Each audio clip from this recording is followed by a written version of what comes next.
What's up guys, Everything Apple Pro here, and in this video I'm going to be showing you guys how to turn your regular SIM card into a micro SIM.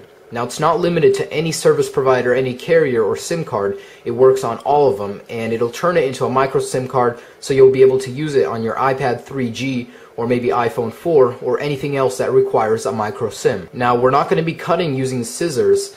All we're going to be doing is using this tool. I have a Nusi one, but you can buy any type of micro SIM cutter for around 10 bucks on eBay, sometimes even cheaper, but at least you're getting an accurate cut. It'll fit all the time and you're just not going to be worried about cutting too deep into your SIM card.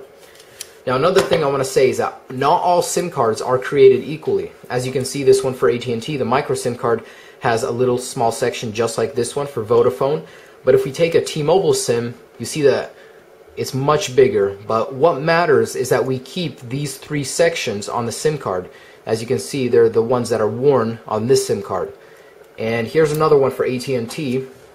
It's placed a little differently, but again, all that matters is that we keep these three sections right here. Now, if you guys notice that your SIM cards don't align properly in the cutting tool, see, this one works pretty good, but this AT&T one, it looks as if the metal is going to get cut off, and that's true.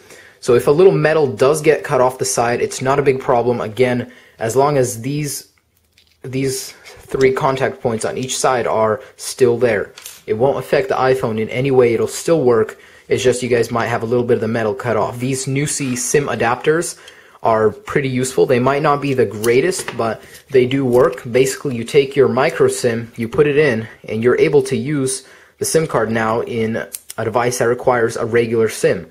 So if you just need to use it in your iPhone 4 or iPad 3G for a little bit, you can then take it out, put it in one of these, and pop it back into a 3GS or any other phone. Okay, then let's go ahead and punch out our micro SIM card.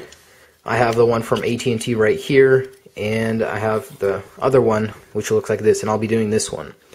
So I'm just going to pop that in, and again, I'm using this tool because it's much more accurate. If you guys are comfortable using scissors, you know what you're doing, go ahead. It'll save you about 10 bucks, but here we go.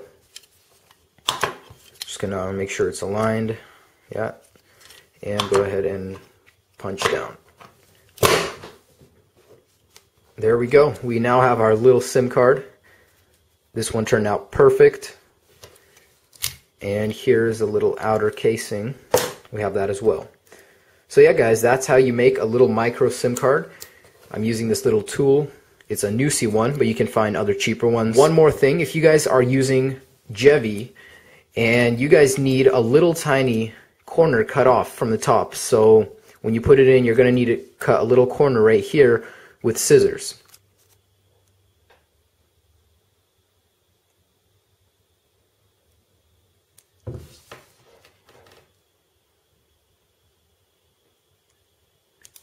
And there you go. So this is for Jevi SIM users. You're going to want to clip off this little piece right here. Also go around and make sure all of the edges are smooth. If you're using the Jevi SIM, you want to make sure it fits perfectly inside, and you might get some errors until you get everything is smooth and it settles down inside very nice. And yeah, so don't forget to comment, rate, and subscribe, and really hope this helps.